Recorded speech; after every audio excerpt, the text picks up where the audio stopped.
Assalamualaikum warahmatullahi wabarakatuh. Perkenalkan, nama saya Nasega Pratama. Di sini saya akan melanjutkan materi dari mata kuliah manajemen mutu. Langsung saja. Kurangnya kepahaman tentang VA atau Value Engineering, di mana banyak pihak yang tidak memahami prinsip dasar VA sehingga VA sering disalahartikan sebagai upaya pemotongan biaya atau cost cutting tanpa mempertimbangkan fungsi atau kualitas. Kurangnya pelatihan atau sumber daya untuk mengimplementasikan VA dengan benar. Yang pertama ada resistensi terhadap perubahan. Dalam penerapan PA, sering terjadi penolakan dari individu atau tim yang sudah terbiasa dengan metode atau desain yang lama. Perubahan dianggap membawa risiko seperti turunnya kualitas atau gangguan dalam proses kerja.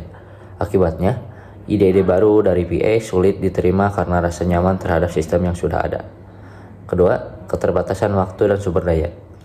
Proses PA memerlukan waktu untuk analisis dan pengembangan alternatif. Namun, proyek sering berjalan di bawah tekanan waktu yang ketat, sehingga VA dianggap hanya menambah beban kerja. Selain itu, keterbatasan tenaga ahli dan anggaran membuat proses VA sulit dialihkan secara maksimal. Kemudian yang ketiga ada kurangnya data atau informasi yang memadai. VA sangat bergantung pada data yang akurat. Ketika informasi yang tersedia tidak lengkap atau belum tervalidasi, proses analisis menjadi tidak efektif. Hal ini dapat menyebabkan solusi yang dihasilkan kurang tepat dan tidak memberikan nilai tambah yang diharapkan. Kemudian yang keempat, kolaborasi yang tidak efektif. Kurangnya komunikasi antar anggota tim lintas disiplin sering menghambat proses VA. Jarak antar departemen membuat kerjasama tidak berjalan optimal, sehingga identifikasi masalah dan pengambilan solusi menjadi kurang sinergis. Akibatnya hasil VA tidak maksimal. Kemudian yang terakhir, ketidaksesuaian dengan tujuan proyek. Solusi yang dihasilkan dari proses PA tidak selalu selaras dengan visi misi atau tujuan strategis proyek. Terkadang alternatif yang tampak efisien secara teknis justru tidak mendukung arah kebijakan atau kebutuhan jangka panjang organisasi.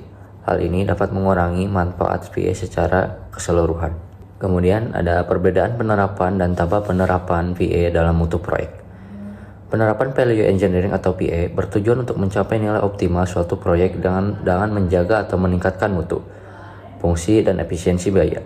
Tanpa PA, proyek seringkali hanya berfokus pada penyelesaian berdasarkan desain awal, tanpa eksplorasi alternatif untuk perbaikan. Berikut adalah beberapa perbedaan detail antara proyek yang menerapkan PA dan yang tidak. Di mana yang pertama, tahap perencanaan dan desain.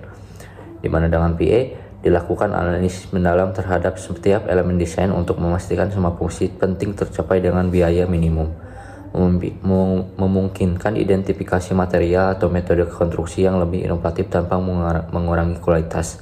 Contohnya, proyek tol menggunakan PA untuk memilih material aspal yang lebih tahan lama tetapi lebih murah dalam pemeliharaan jangka panjang. Sementara tanpa PA, proyek mengikuti desain awal tanpa mengevaluasi alternatif.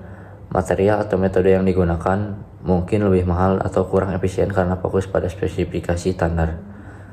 Contohnya, proyek jembatan yang menggunakan beton konvensional tanpa mempertimbangkan material alternatif seperti beton ratakan. Kemudian yang kedua, keberlanjutan atau sustainability, di mana dengan PA proyek lebih ramah lingkungan dengan penggunaan material atau teknologi yang mengurangi limbah dan emisi karbon. Contohnya pembangunan gedung hijau dengan material daur ulang dan sistem energi terbarukan.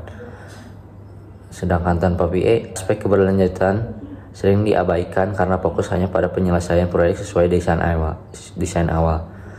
Contohnya, proyek perumahan yang menghasilkan banyak limbah konstruksi karena desain yang tidak efisien. Dan yang terakhir, waktu pelaksanaan, di mana dengan PA dapat mengidentifikasi metode konstruksi yang mempercepat pelaksanaan proyek tanpa mengurangi kualitas. Contohnya, proyek pembangkit listrik yang menggunakan sistem pracetak untuk mempercepat pemasangan struktur.